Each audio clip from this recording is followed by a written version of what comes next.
ஹரே கிருஷ்ணா. ராமநவமி நெருங்கின்னு இருக்கோம் அப்போது. ஸோ ராமச்சந்திரமூர்த்தி பகவான் அப்படின்னு நம்ம எல்லாருக்குமே தெரியும். ஆனால் அவருடைய சரித்திரம் ஒரு ஐடியல் ஹியூமன் பீயிங் எப்படி இருக்கணும் அப்படிங்கிறத நமக்கு காமிக்கிறது. ராமாயணத்தில் அவ்வளோ தூரம் பியூட்டிஃபுல்லாக ஹியூமன் எமோஷன்ஸ் வெளியில் வருது. இப்போ பகவானை பற்றி நாரத முனிவர்கிட்ட கேட்குறார் வால்மீகி, 16 அற்புதமான குணங்கள் கொண்ட ஒரு மனிதர் இருக்காரா அப்படின்னு. அதில் ஒரு குணம் எனக்கு ரொம்ப ஸ்ட்ரைக்கிங்காக பட்டது, கிருத்தஜ்ஞதா அப்படின்னு சொல்லி கேட்குறார். அப்போது அது பகவான்கிட்ட அந்த கிருத்தஜ்ஞதா எப்படி வெளிப்படுதுன்னு கொஞ்சம் சொல்ல முடியுமா பிரபு? ஹரே கிருஷ்ணா. ஸ்ரீ சீதாராம் லக்ஷ்மண ஹனுமான் கி ஜெய், ஸ்ரீல பிரபுபாத் கி ஜெய். ரொம்ப ஒரு அற்புதமான ஒரு கேள்வி. நாரத மகர்ஷி தரிசனம் பண்ணின உடனேவே வால்மீகி பகவானுக்கு ஒரு பெரிய புதிராக இருக்கும். அவர் யாரை தன்னோட ஒரு ரோல் மாடலாக வச்சுட்டு இருந்தாரோ, பகவான் ராமச்சந்திரர் தான் எல்லா விதமான கல்யாண குணங்களுக்கும் ஒரு உறைவிடமாக இருக்கக்கூடியவர் நினைச்சுட்டு இருந்தார். பட் மாதா சீதையை கர்ப்பவதியாக இருக்கும் காலத்தில் ஆசிரமத்தில் விட்டுட்டு போன அந்த ஒரு சீனுக்கு அப்புறம் அவருக்கு அந்த சந்தேகம் கூடுதலாகிடுது, பெருகிடுது. ஸோ அது எப்படி இந்த மாதிரி ஒருத்தருக்கு இப்படி ஒரு காரியத்தை பண்ணுவாரோ. ஸோ அந்த இதில் தான் திரும்ப நமக்கு உத்தரகாண்டாலேருந்து நம்ம ரீவைண்ட் பண்ணி பாலகாண்டத்துக்கு வந்தோம்னாக்கா, அங்கே வால்மீகி மகர்ஷி நாரதத்தில் இந்த கேள்விகள், அற்புதமான 16 கேள்விகள் கேட்கிறார். கவனஸ்மின் சம்பிரதம் லோகே குணவான் கஷ்டம் அதில் தர்மஜ்ஞஸ்ய கிருத்தஜ்ஞஸ்ய அப்படின்னு சொல்லி அந்த கிருத்தஜ்ஞதா, நன்றி உணர்வு கொண்டவர், இருக்கிறதுலேயே நன்றி உணர்வு கொண்டவர் யார் அப்படின்னு கேட்கும்போது அந்த 16 கேள்விகளுக்கும் கேள்விகள் 16ஆக இருந்தாலும் பதில் ஒன்னே ஒன்றுதான். இக்ஷ்வாகு வம்ச பிரபவன் ராமோ நாம ஜனேஸ்வரா அப்படின்னு சொல்லி நாரத மகர்ஷி இக்ஷ்வாகு வம்சத்தில் அவதரித்த ஸ்ரீ ராமச்சந்திரருக்கு தான் அந்த குணாதிசயங்கள் எல்லாமே இருக்கு அப்படின்னு சொல்லி அந்த ஒரே வாக்கியத்தில் ஒரே ஸ்லோகத்தில் அந்த பதிலை சொல்லிடுறார். அதில் அந்த கிருத்தஜ்ஞதா அப்படின்னு எடுத்துட்டோம்னா, பகவான் ராமர் மரியாதா புருஷோத்தம்னாக்க அந்த நன்றி உணர்வை ரொம்ப அற்புதமாக வெளிப்படுத்தியிருக்கார். இந்த அளவுக்குனாக்கா, மாதா சீதையின் மடியில் அவள் தண்டகாரணத்தில் இருக்கும்போது, ஏகாந்தமாக இருக்கும்போது மாதா சீதையின் மடியில் ராமர் படுத்துட்டு இருக்கும்போது காக்காசுரன், இந்திரனோட பிள்ளை தாய் மாதா சீதையின் வக்ஷஸ்தலத்தில் தீண்டி தன்னோட அழகுனால கொத்தி சின்ன காயம் ஏற்பட்டு ரத்தம் வழியது வக்ஷஸ்தலத்தில் இருந்து.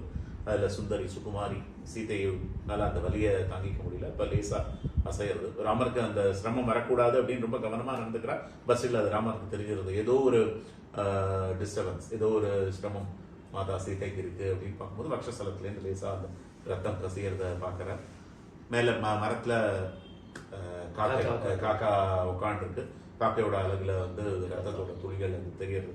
இதுதான் காரணமாக, இந்த காக்கா தான் காரணமாக இருக்கும் அப்படின்னு சொல்லிட்டு தன்னோட கையால் திருக்கையினால புல்லை எடுத்து அதை பிரம்மாஸ்திரமாக அவர் இது பண்றாங்க. அந்த அசுரனை தாக்கிறதுக்கு வதம் பண்றதுக்கு புல்லும் ஆயுதம் அப்படின்னு. ஸோ அது அந்த ராமர் விட்ட அஸ்திரம் இல்லையா. ஸோ அந்த அஸ்திரத்திலேருந்து தப்பிக்கிறதுக்கு 14 லோகங்களும் சுற்றி காக்காசுரன் முயற்சி பண்ணியும் பிரம்மதேவர்கிட்ட சிவபெருமான் எல்லாத்தையும் கொண்டாடி கேட்டும் அவருக்கு எங்கேயும் அடைக்கலம் கிடைக்கல. நேரடியாக மாதா சீதையோட திருவடியிலேயே தன்னை தான் சரணடையும் பொழுது இப்போ ராமர் கொடுக்கக்கூடிய ஒரு அழகான ஒரு பதில். சீதா தேவி ராமரை பார்க்குறா, ராமரும் சீதா தேவியை பார்த்துட்டு பதார்த்தமைக்கு காப்புஸ்த கிருபையா பர்யபாலயத்தின் அழகான ஒரு வாக்கியத்தில் வால்மீகி மகர்ஷி எழுதியிருப்பார். ஸோ தன்னோட கருணையை அந்த இடத்துல வெளிப்படுத்தினார். பட் அந்த கருணைக்கு பின்புறம் இருக்கக்கூடிய காரணம் என்ன அப்படின்னா அவரோட அந்த கிருத்தஜ்ஞதா.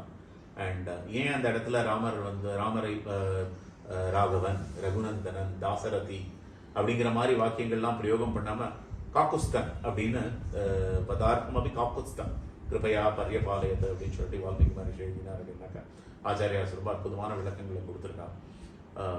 முன்பொரு காலத்தில் ககுஸ்தனோட வம்சத்தில் வந்தவர் இல்லையா ராமர், ரகு மகாராஜா ரகு, தென் மந்தாதா, அந்த வம்சத்துல ககுஸ்தான் அப்படிங்கிற மகாராஜா இருக்கார் இல்லையா. அதனால தானே ராமருக்கு காக்குஸ்தான் அப்படிங்கிற திருநாமமும் உண்டு. ஸோ தேவ அசுர யுத்தத்தில் தேவேந்திரனுக்கு உதவி வேணும் அப்படின்னு சொல்லி கேட்டு இந்த ராஜா அந்த காலத்துல தேவேந்திரனுக்கு உதவி பண்றதுக்காக சகாயம் பண்றதுக்காக போயிருக்கார். அந்த யுத்தத்தில் அவரோட ரதம் இதாகிடுது, அழிக்கப்படுறது. அந்த ரதம் அழிஞ்சதுக்கப்புறம் எப்படி அந்த யுத்தத்தை தொடர்றது அப்படிங்கும்போது தேவேந்திரனுக்கு அதை வேற ஆப்ஷனும் இல்லை, எப்படியாவது அந்த ராஜாவோட உதவி அவருக்கு வேணும். ஸோ நம்ம வந்து ஒரு ரதமாக மாறி அவர் ஏதாவது ஒரு இதாக மாறி நம்ம ஏதாவது ஒரு உபகரணமாக மாறி நம்ம ஏதாவது பண்ணலாமே, அவருக்கு உதவி பண்ணணுமே அப்படின்னு தேவேந்திரன் நினைக்கும் போது என்ன பண்றார், தான் வந்து ஒரு காளமாடாக மாறி அந்த காளமாடு பேர்ல ராஜா ஏறி உட்காந்துட்டு ரதத்துக்கு பதிலாக அந்த காளமாடு மேல ஏறி வந்து அந்த யுத்தத்தை தொடர்ந்து பண்றார். அந்த யுத்தத்துல ஜெயிக்கிறார். அவருக்கு வந்து ஒரு பேர் உதவியா இருக்கு தேவேந்திரனுக்கு அந்த யுத்தத்துல ஜெயிச்சது. அண்ட் அந்த காளமாட்டு மேல இருக்கக்கூடிய அந்த திமில், அந்த ஹம்ப், அதுக்கு பேர் வந்து ககு அப்படின்னு பேர். அதனாலதான் அந்த அரசருக்கு வந்து ககுஸ்தான் அப்படிங்கிற அந்த ஒரு திருநாமம் வந்தது. ஸோ தன்னோட மூதாதையர்கள் அந்த யுத்தத்துல கலந்துக்கிறதுக்கு வந்து தேவேந்திரன் அன்னைக்கு வந்து பேருதவியாக இருந்ததன் காரணத்தினால இன்னைக்கு வந்து அவரோட மகனான இந்த ஜெயந்தன், இந்த காக்காசுரனை வந்து நம்ம வதம் பண்றது சரியா இருக்காது. ஏன்னா நம்ம வந்து நன்றி கடன் பட்டிருக்கோம்.